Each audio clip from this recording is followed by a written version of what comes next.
Hey, RetconRaider here, and welcome back to the alpha for Warhammer 40k Rogue Trader. As today we get back to some good old-fashioned exploring. Though first we've actually got a colony project to take care of, because we were finally able to boost our rep with Kaspalika. That said, we're not going to get too deep into the whole colony thing. We could actually do a cascading series of 3 or 4 projects, but there's just not much point. We're almost at the end of the alpha, so there's no real point in building up for an Act 3 that's never going to come, at least in the current run. So we'll just do this one, and then we'll move on. The Secret of the Winter Scales. Legend has it that the House Winterscale holds the secrets of gas factoriums, workshops in which tons of organic raw materials pass through fermentation vats, hot rollers, and pressure exhausts to yield valuable chemicals. This sacred technology could enable Janus to produce enormous volumes of promethium. However, only the most skillful and highest paid smugglers will be up to the task of stealing this treasure. Which would explain why we needed rep with Kaspalika, as well as a profit factor above 45, which in our case we have almost twice that, so no problems there.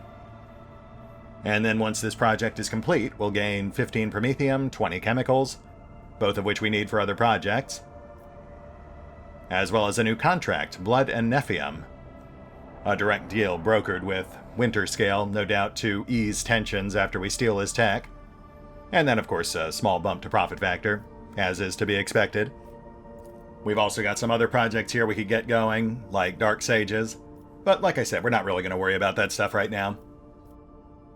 A lot of those are mutually exclusive, so you start having to worry about things like plotting out what projects you want to have access to further down the line. And that's just stuff we'll worry about in the full launch.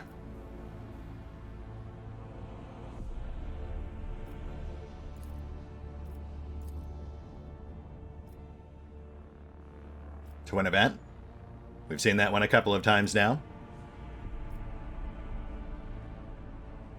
Oh, that was quick. Apparently we're already done with that colony project, so let's have a peek.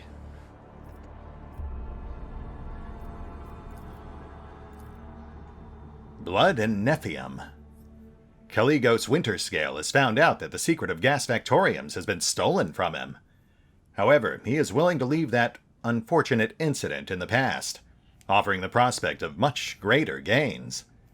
He is now captivated by the idea of seizing House Corda's Nephium rigs on the frozen world of Lucen's Breath.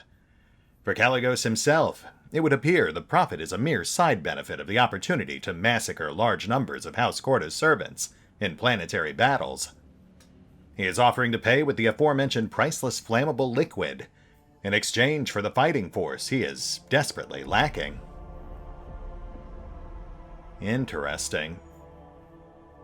Well, obviously we can't afford to give him people. We don't really have any to spare. But that would be fairly profitable. That would net us a fairly substantial amount of promethium and chemicals. Again, both of which we need. Though the really interesting thing here is that it's the first real sign of life we've seen from Caligos Winterscale. I was starting to kind of suspect that it might be like an emperor situation, you know, that Caligos himself was only alive in name, and that his underlings were essentially propping up his empire for him. Though, the other notable thing here is that it also kind of stresses his lack of manpower, which makes that one planet we found in his realm all the more interesting, the one where it seemed like he was deliberately having his own people fight each other. He was supplying both sides in a conflict which ultimately destroyed his own planet and his own people. So, I mean, that is interesting. If he's short on manpower, why would he also do that? Also, obviously, we're going to go ahead and get that other project going. I wasn't expecting to finish the first one so quickly, but here we are. Dark Sages. Not all servants of the Omnissiah firmly adhere to the catechism of operation and maintenance.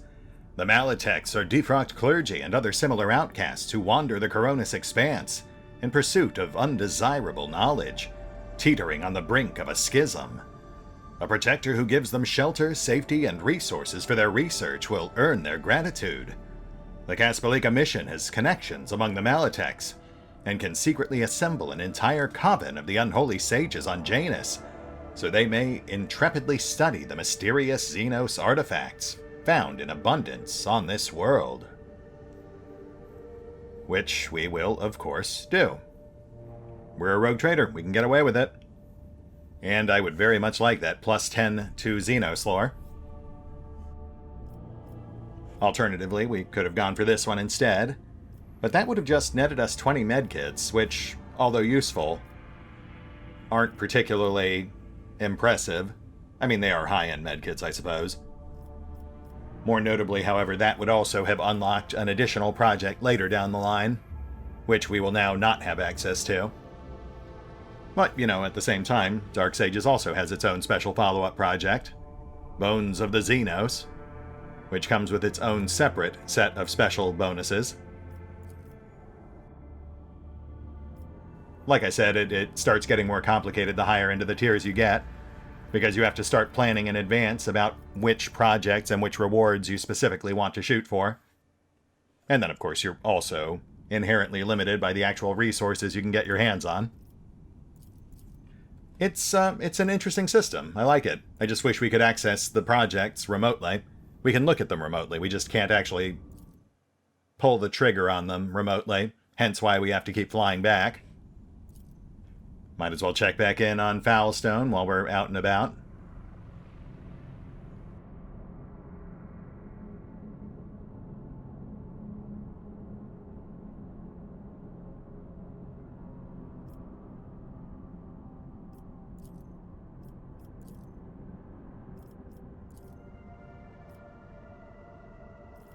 Oh, we can do this one, which would give us people, which we do need.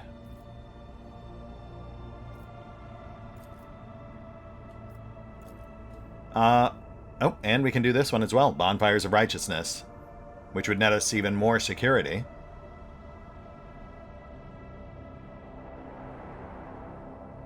Oh, but that's a Drusian project, right? Okay, so that's not really our speed. We're more pushing the boundaries with our radical methods, our near heretical interests. So I think we'll ignore that one. We'll do the other one though, Gracious Brethren. We'll get this one going, and then once we've got those people, we can pick out another project to complete. I know I said I wasn't going to get caught up in this stuff, but it is very interesting. I like how they did the project system. I wish it was a little more granular. I wish there were more outposts, but it is neat. I like it. That said, now let's get back to adventuring.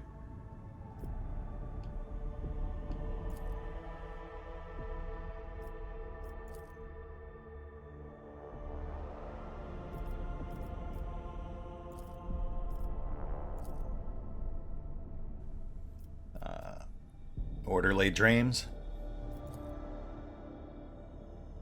Adira Tomasz, remembering where her socks are. Very exciting.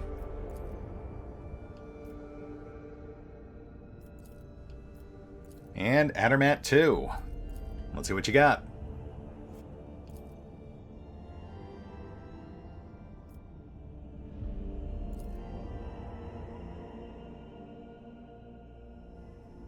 Recolager's Plot. Interesting. Plus a couple of planets. We'll start with those.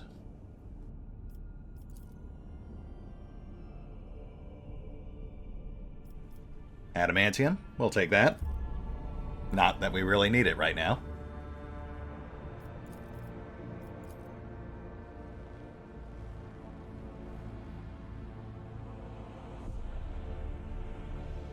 Burning World.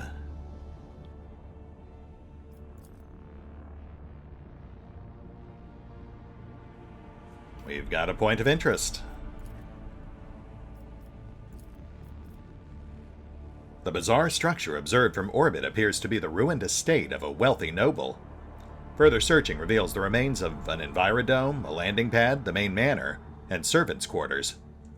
It is impossible to determine what exactly happened there. The search team has found something truly disturbing in the main hall. An opulently clothed skeleton sitting at the dinner table. The table is set with gold plates covered with old blood and piles of bones. The bones on the plates are clearly human. No other remains have been found on the estate. I feel like it's really easy to tell exactly what happened here, but, I mean, perhaps I just have more imagination than our scouting team. The scout team returns with some expensive weapons taken from the skeleton. After finishing their report, they hurry away, whispering prayers. And that gets us an assault las gun. Decent rate of fire, but I think that's about half what we get from our auto gun. Let's have a quick peek.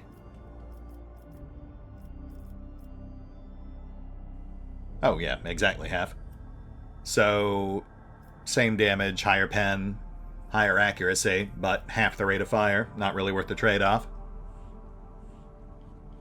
Okay, let's see what's going on with Recolliger's plot. Looks to be a derelict void ship.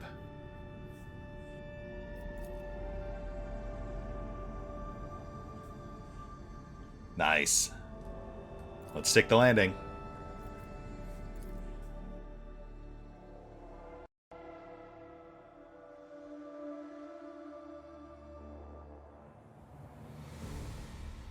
Hello there. Recolliger. Welcome, your lordiness. Please, please, come right in. Quit gawking and get back to work.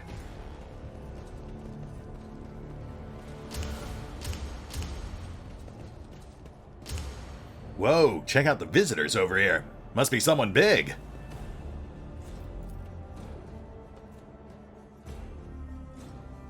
The plate reads, Leithano's Pride. The name Leithano surfaces in your mind. The history of a family from the Coronis Expanse who invested all they had in a family ship. The ship perished in the warp on its maiden voyage. The Leithano line never recovered from this crushing blow. Do these Monkey truly spend their brief lives digging through refuse? Why did they not choose another path? Find another self? Yeah, if only it were that simple. Yurliet. Turns out some folks do what they have to get by. Who'd have thought?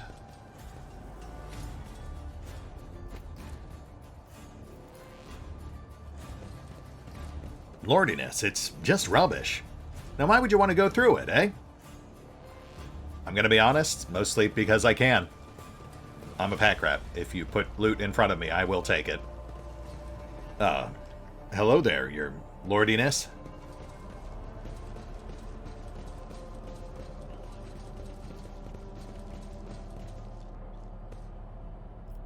I'll take that.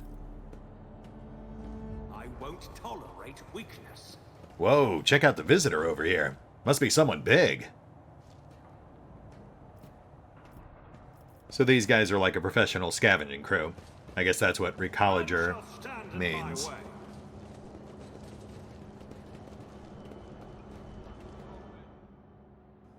A tired-looking woman of indeterminate age, clad in work clothes, breaks off from her task to greet you. She freezes momentarily, clearly unsure how to address you, then says simply, Your lordship, please excuse me, I don't really know your name. Welcome to our little colony. May the light of the Emperor be with you, and with us. My name's Rita Mashimova. I'm in charge here.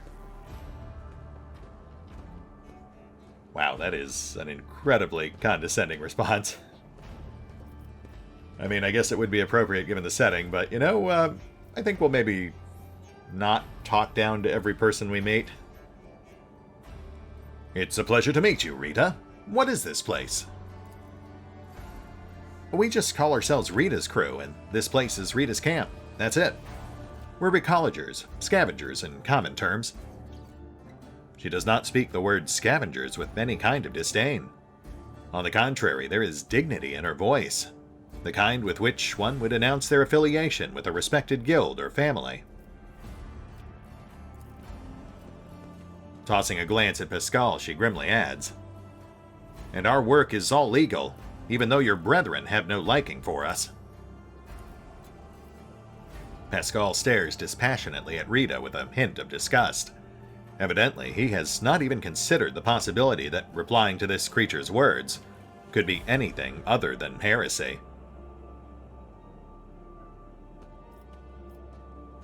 Well, I think I've gotten the general gist of it from context clues, but what exactly do you do here, Rita? Right now, we're getting this old heap of junk, slowly but surely. That's a recolager's life for you. They drop us off at some decrepit station or an ancient battlefield, and we just sit there for years on end. We look for working tech or valuable materials or whatever else might be useful. If we find anything, we sell it to passing ships. Not the easiest job out there. These wrecks are chock full of all kinds of dangers. But, and I swear it on my plasma torch, it's an exciting one for sure. Yeah, I'll bet. So you own this ship? Not even close. A luxury like that? You could count the recollegers who got their own ship on one hand. An old worker's hand that got sucked into machinery 3 times and slashed by a plasma cutter twice. So, none then, right. Gotcha. We fly with whoever, mostly just taking our chances. Sometimes we hitch a ride on the promise that we'll pay with what we find later. Other times we find some other means. Risky business, obviously. 5 or so years back, a crew got dropped off at an abandoned station, but something wasn't right about the life support system. The ship came back to pick them up 2 years later and found nothing but bodies. And about 15 years ago, back before I had my first little one, a ship took 3 crews to locations and ran into pirates on the way back. The ships go out on expeditions for years at a time, so it was ages before anyone realized they were missing. And it was even longer before they remembered the Scavengers. Plus, it took some time to find a ship that could check on them and pick them up. Long story short, all 3 crews had bought it. Yep. Yes, quite grim. But you seem to be doing well enough here. What can you tell me about this ship? Not much. We're no eggheads, you know. We're manual labor. It's an ancient thing, pretty dangerous, and we don't really know much beyond that. Before we came here, some tech priests had done their own bit of gutting. Ritualing, bowing to the spirits, all that. That lot don't tend to leave a whole lot of valuables behind, it's true, but it's way too scary to go in before them. And hey, we dragged a dozen of their broken servitors out of the mines after. The carcasses smell awful, but you can pluck a decent number of parts out of a servitor and sell them.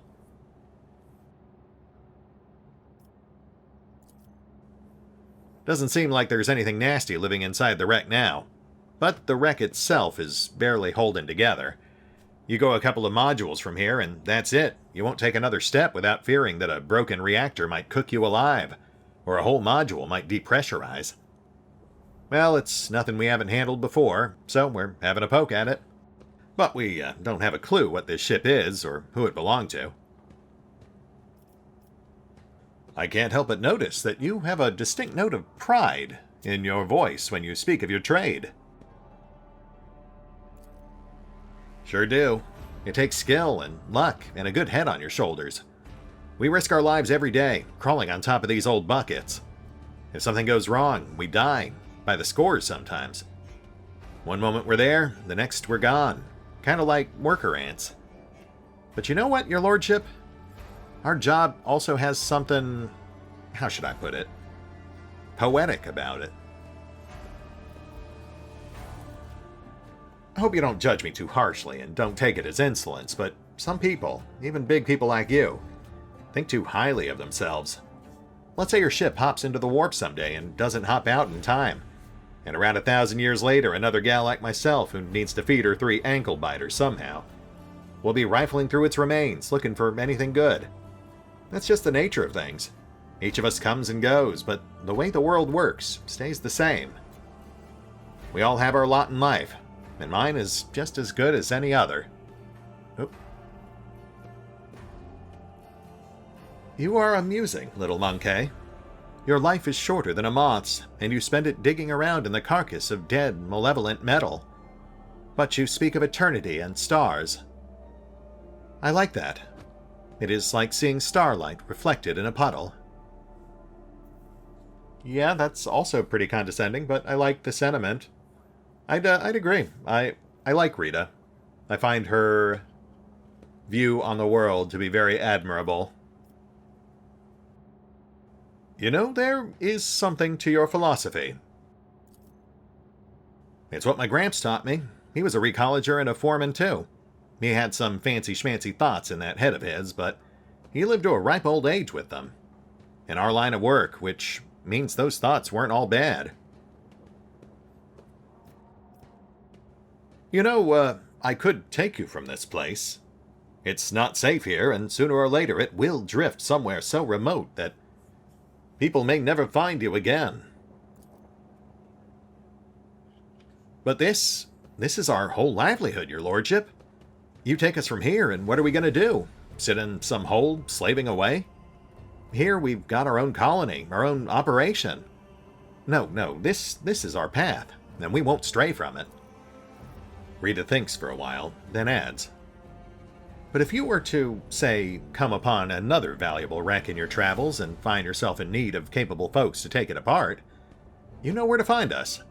Rita's crew will do a fine job for you. Now that is an interesting offer, especially since we do have several rumors pointing us towards the wreckage of valuable Xenos or Imperial ships. Oh, and one more thing. My ship's augers apparently detected an unusual energy signature coming from this wreckage. I don't suppose you happen to know what that might be? They would do, yes. This little bird's got all kinds of bells and whistles. Most of the tech is dead, but we do find working pieces now and again. We spent 2 whole months clearing out this shaft we found. Finished just 3 days ago, actually. And we found this thing. A bit weird looking, but sorta like a plasma battery. It's still got some charge in it, too. Maybe that's what your auger picked up. Rita's expression brightens a little. Would you like to buy this battery from us, your lordship? Since its signature has caught your eye, I guess you could do with one? Any kind of payment will do. We'll take food, medicine. Maybe you've got some tools we could use? Pascal's Vox crackles to life. Imperiously, he tells her, Present the object, laywoman. But curiosity creeps into his voice, nonetheless. Very well. I'll purchase the battery. I suppose I could simply take it, but why burn that bridge when I may have future use of you? Well, ain't this something? The Emperor himself must have smiled upon us. Rita makes a triumphant gesture. Thank you, your lordship. You'll be pleased with the results. Got some XP out of that, too. Nice. Her mood visibly improves. You know, your lordship, it's kind of embarrassing to offer you this, but over in that corner there, we keep things we don't rightly understand or can't really use. You could send some of your people to check it out if you'd like. Clearly, you know more about this stuff than us. You might find something useful. If only we had someone who knew their way around ancient tech. That'd make our jobs so much easier. Yes, I imagine it would, and it's very weird that you don't have anyone like that, but again, I guess we all do what we have to get by. And yeah, not to mention we got some immediate return on our good deed there, buying the item instead of seizing it. Aside from keeping her open as an option for potential future use. We also got our Archaeotech battery at minor cost.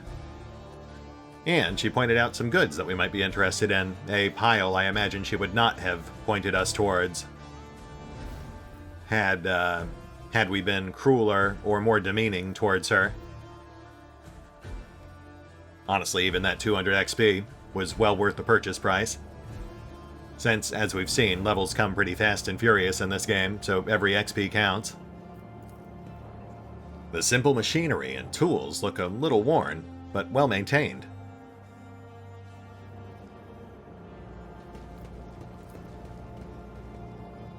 A small selection of valuable finds, carefully sorted and packed. Gentlemen, don't mind me. The apparatus gurgles and emits a strong smell of alcohol, probably not of the industrial variety. Oh yeah, that's their cooking station. That's cool. I like that. In this work of crude craftsmanship, you can just make out one of the depictions of the Emperor commonly seen in the Coronis Expanse. Follow my lead. I love the atmosphere here. I've always found these sorts of scavenger settings to be particularly fascinating. A damaged Imperial safe. The contents of similar safes are destroyed when hacking is attempted. You should not try to open it just like that, but something from the environment might help. Or, you know, we could just use a multi-key and our maxed out tech skill.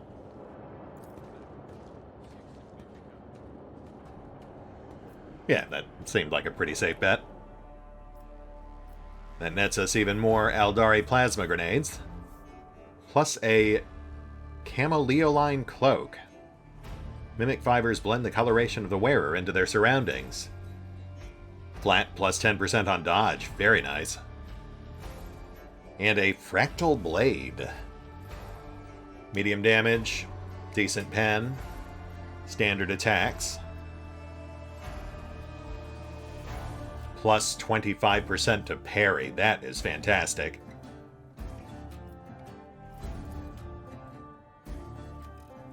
Well, I'll be. They opened it. Must be nice to be learned. We never would have cracked it. Oh, good. Well, then I don't feel bad about taking it. Thank you. But yeah, see, if we hadn't retired Rhett's melee set, then that fractal blade would be perfect for him because we'd mainly be carrying it for the defense bonus, not for melee offense.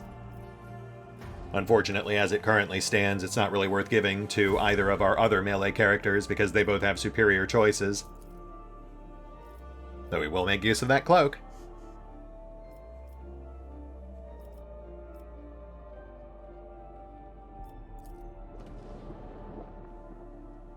A working area, where fragments of the ship are dismantled in search of scraps of valuable metals or parts. I did fine. There is nothing here but cheap scrap metal. Though that certainly does seem to imply there is stuff worth looking at. Among the wreckage was an instruction manual for the duty officer on how to access the safes. Codes can be obtained by connecting to the ship's cogitators. Okay, so that's how we were supposed to open the safe legitimately. By scrounging through all these piles until we found some way to reconnect to the ship and find the code. A dump site of cut pieces of metal and other materials, probably from clearing out a path deeper into the ship. Man, this really makes me want to play like a scavenging game. Something is propped against the door from the inside. You can hear the piercing sound of a saw and other tools coming from behind it. Actually, you know, one of the games on my radar right now is Colony Ship, which does have a very similar premise. Oh, I see. Okay, so we have to find a functional cogitator now. More notably, though, every check we make here is giving us even more XP. So let's go ahead and run through this, even though we've already cracked that safe, just to harvest the XP.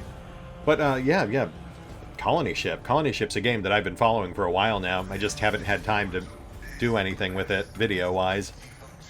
But I have played it. I played through the first act, and it is a bit on the harsh side difficulty-wise. But otherwise, the game is pretty fantastic. Really well presented, a very interesting atmosphere. Very heavy on scraping and scrimping to try to get by on a ship that's slowly falling apart during an intergalactic journey.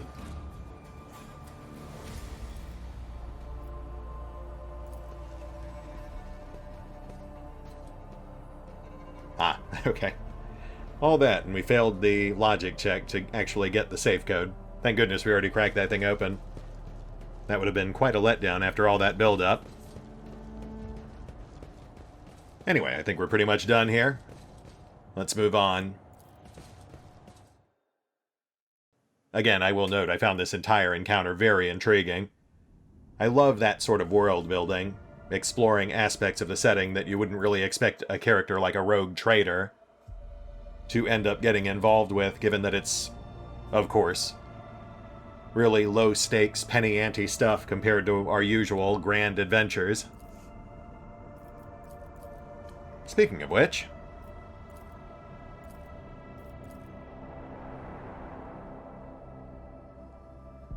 Gravity reversal, gotcha.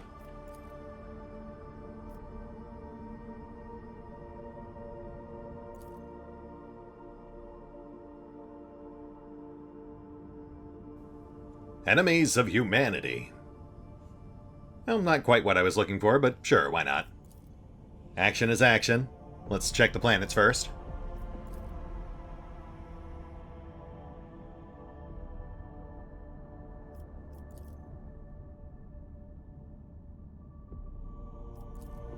Plasteel, we'll take that.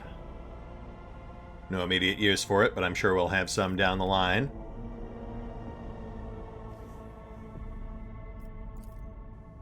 Ash World. That's where we catch them.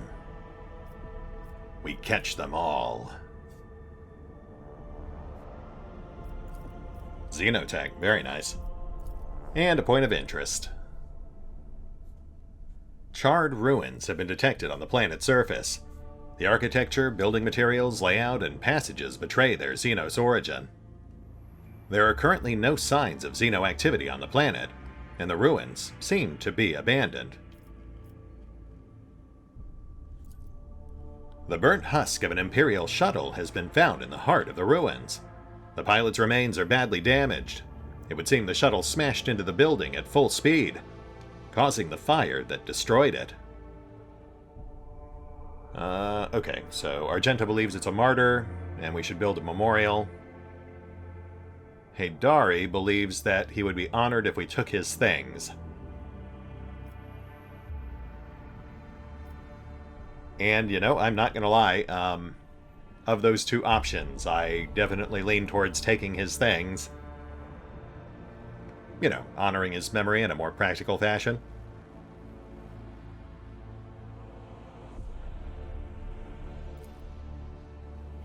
Close examination reveals a few precious Archaeotech items. Unfortunately, removing them destroys the pilot's remains. White shards of bone are now scattered among the burned-out ruins. Rest in pieces. Oh, that's pretty. Archaeotech lasgun. Interesting. Okay, so compared to the assault lasgun we just got, that's higher damage but lower pen. Otherwise identical. Not bad. Again, a shame we don't really use las weapons, but that may change when we return for a full run.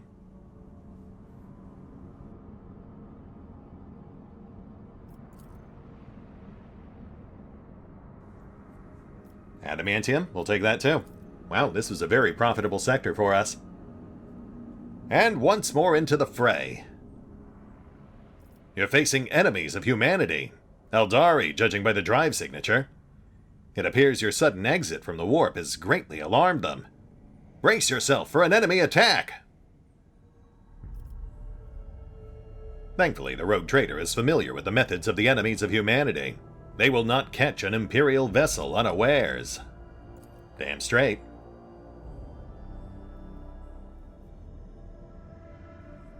Okay, so we blew up 6 times in a row. I'm going to be straight with you guys. I don't think we can beat this one in our current state. Sadly, I believe this is one of those fights that's just basically unwinnable until they get the full ship system in place. Unfortunately, these guys, they block our special abilities, they move faster than us, drop torpedoes every round. They have shields strong enough it takes multiple salvos just to breach one side, but their weapons, which have a 270-degree firing arc, can punch right through our shields in a single hit. Oh, not to mention, of course, we're outnumbered 5-1 in that fight. So, you know, maybe put a pin in that, come back to it in the full launch. We've got 10 minutes left on the clock. I just feel like we can find something more interesting to do with it than watch me blow up over and over again. But hey, you know, let me know what you think in the comments down below if you want to see me blow up for 10 minutes straight. I suppose I could do that. Brain bugs, gotcha. We'll check out this this southwestern sort of sector. I feel like the northern sectors are the ones with the toughest space battles. So maybe we'll find something a bit more in our range down here. The Augur routine reports that several Drukhari ships are closing in at top speed. With no time to retreat, the fight is unavoidable. Cool. Alright, well, I mean, at least we know how to deal with these guys. The Eldari, I just couldn't really wrap my head around any way we could get the advantage. These guys, I know how they work, so... So in theory, we're much better off, except they got to go first, and they immediately blew out our right shields and took out a fifth of our hull. But on the other hand, there's only 2 of them, so... You know what? I think this is entirely doable. Let's see here. Okay, let's rotate this guy so he's facing directly away from us. We'll be hooking right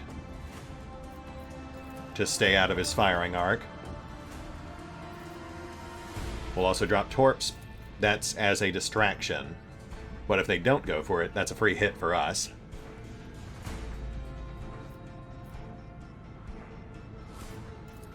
Torpedoes locked. Another salvo. Plink, plink, plink. That was a quarter of his hull. Not bad. But now he's shadow fielded, so we will run away. And like I just said, we'll go hard right and put shields on rear. The one facing away from us won't be able to reach us this round. The other one might. But it will have to fire into our rear shields.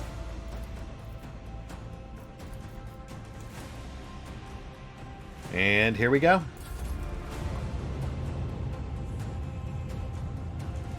Right. That one circles wide. Can't get within firing range. And number 2 comes up on the torpedoes. Nope, coasts right by the torpedoes. Okay. Oh, shoot.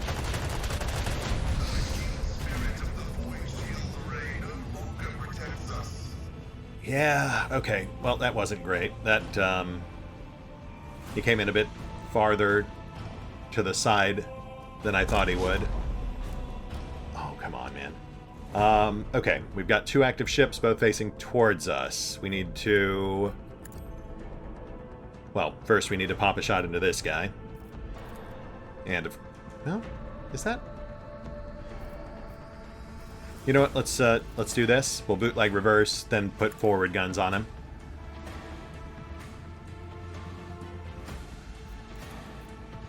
Fire the launch batteries.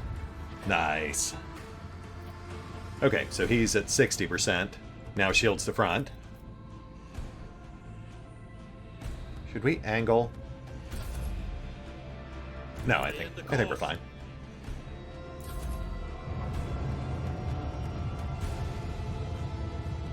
No, we are not fine. I should have angled right. Oh, boy. Okay, well that hurt. Not gonna lie, that was rough, but we're good. Well, oh. Okay, yes, we're good. We're good. We are good. First things first. Let's drop the ship off our starboard. Fire right now. Where we tread, the unfaithful fall. And bootleg reverse. Get the other one back in our forward. We've also got torpedoes on tap. which we will drop once we're done moving.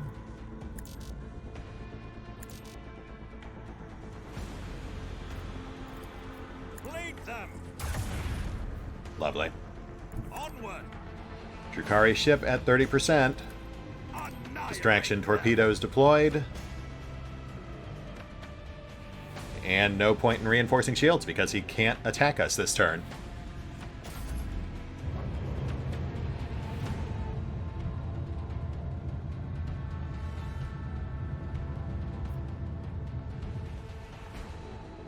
Fantastic.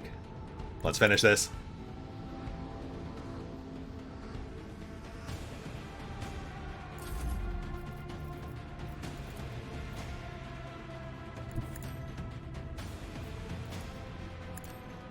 No mercy for the enemies of humanity. I have missed this feeling. Lovely. Gotta say, after beating my head on that other fight 6 times in a row, it feels really good to actually win one. Man, that was less than 5 minutes too. I think we've got time for a little bit more. Some random junk is loot, no big deal there. Let's check the planets.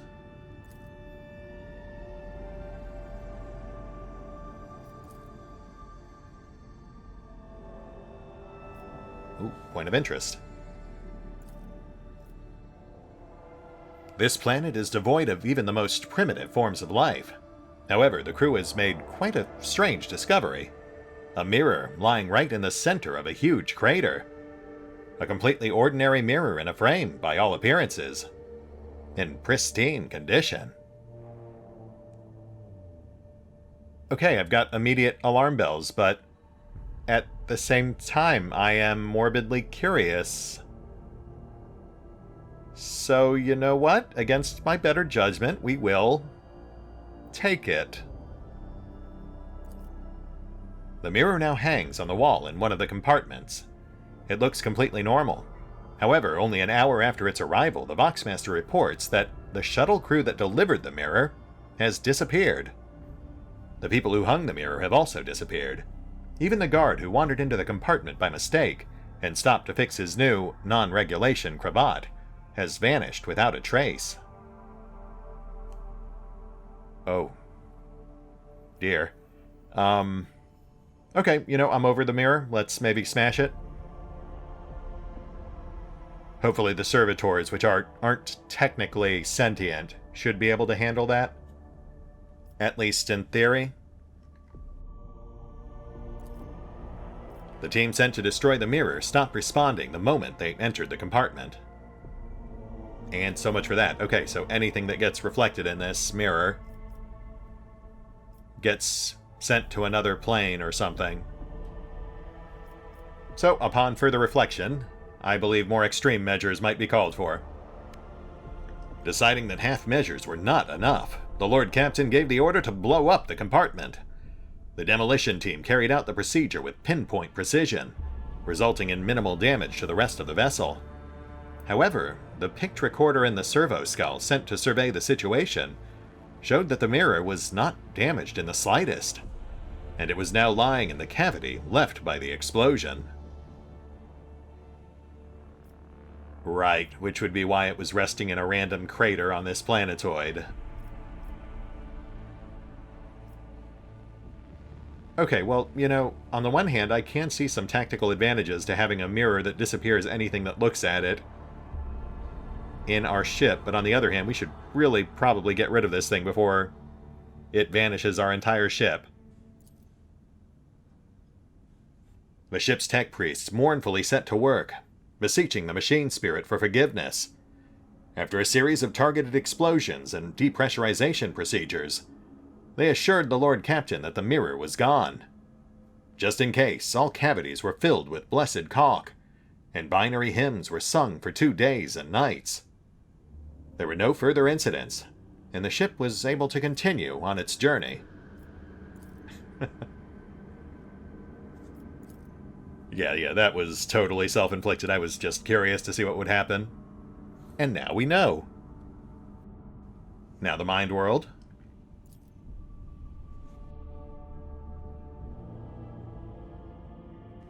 This mining world has been cataloged as normal. No rare or valuable deposits have been detected. Thank you, Pascal, for sharing your thoughts on mind over matter.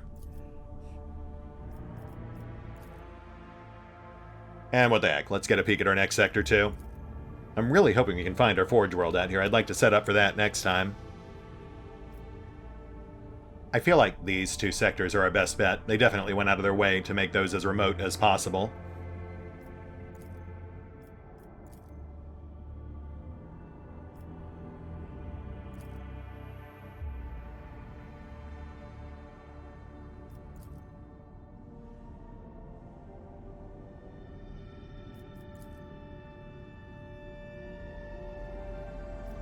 Point of interest.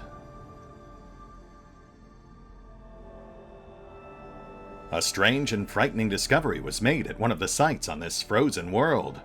Countless human bodies suspended in the clear ice of a glacier. The bodies showed no signs of injury.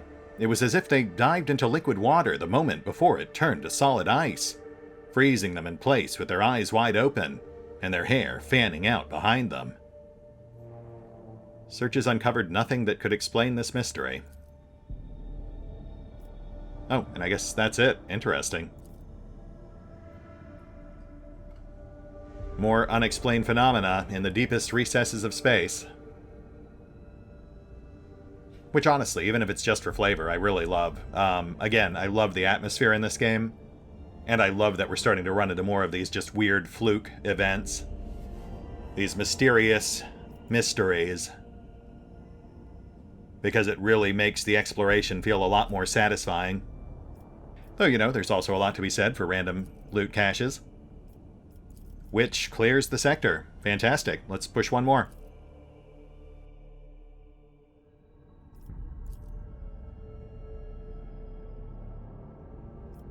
And given our options here, let's check out Emperor's Palm. We do have to wrap this up. I just want to get a quick peek.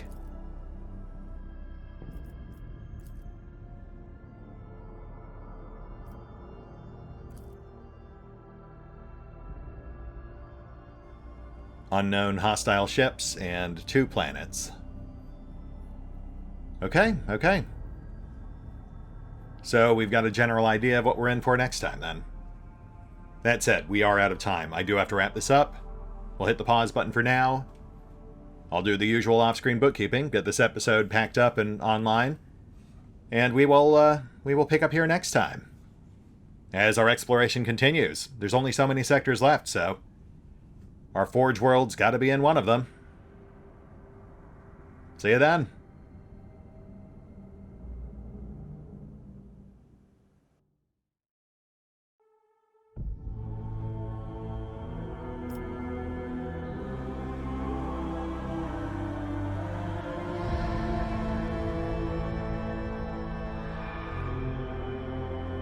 Oh, and special thanks to the Raiders, the fine folks who help make these videos possible, including but not limited to Revenant, Alois, Dragon Matrix 7, Drakiith, Theory V23, EgonAlter, Emile, Exsellsior, Gottlieb, James Trimmier, Kazorm, Mark Giemza, Nathan Welch Jr., OverlordPherom, RandomPassrby, RobbyB, Rowan Church, Tomasz Piątkowski, Triphoppenskip, and Valinrook. Thanks for your support, guys. That said, if you'd also like to help support the channel, then feel free to push the buttons that do the things. Trust me, it does make a difference. Or you could even check out the PayPal, the Patreon, the Nexus GG, or the YouTube memberships. Links are in the description.